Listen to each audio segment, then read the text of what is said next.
Hey Abraham, how you doing? All right. Just a couple quick questions about swapping over a motor. What usually comes on the motor as far as from the salvage yard, and what do you swap over from the old car to the new car and stuff like that?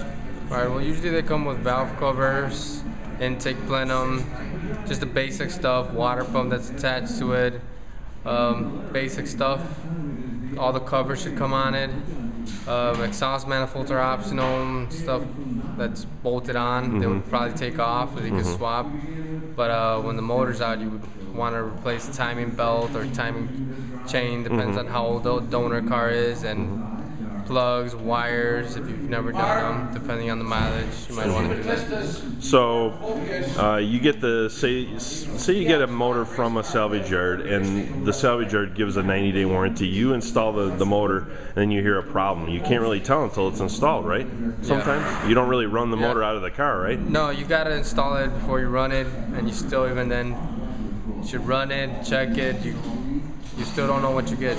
Have you ever run into a problem where you got a used motor, put it in, and it was kind of no good, or it had a major problem? Yeah. So then you have to pull it back out, give it back to the salvage yard, hope they got another one or get one somewhere else, and then so you're really installing and uninstalling twice. Yep. Kind of turns into a major problem. Who eats that, the customer or you? Most of the time it's us. Yeah.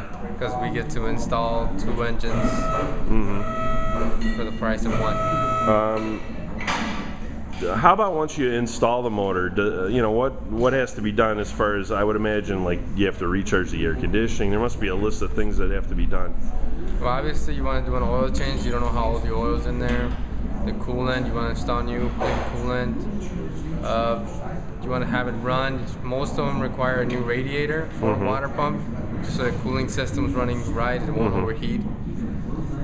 And air conditioning recharge. Air conditioning recharge if you dismounted or opened up hoses. Right. Yeah. How about like the brake fluid and stuff? I mean, the master cylinder, does that get opened up? The vacuum, none of that? Is that all still intact, or? Depends on the vehicle. If it's in the way to get out, yes. If it's not in the way to get out, it's not. So then necessary. You won't have to go through and bleed the brakes and do all that stuff.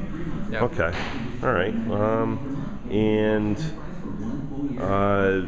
What happens to the old motor? What do you guys do with them? The old motors, like the ones, the blown one. They go on a crate like that, and they go back.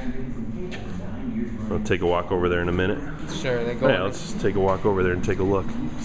So do you actually put them in the crate, or? Yeah. Okay, so you crate it up and then. They got to be drained of all fluids, put in a crate. Like this, which is bolted up, and the engine could be taken away. Discard.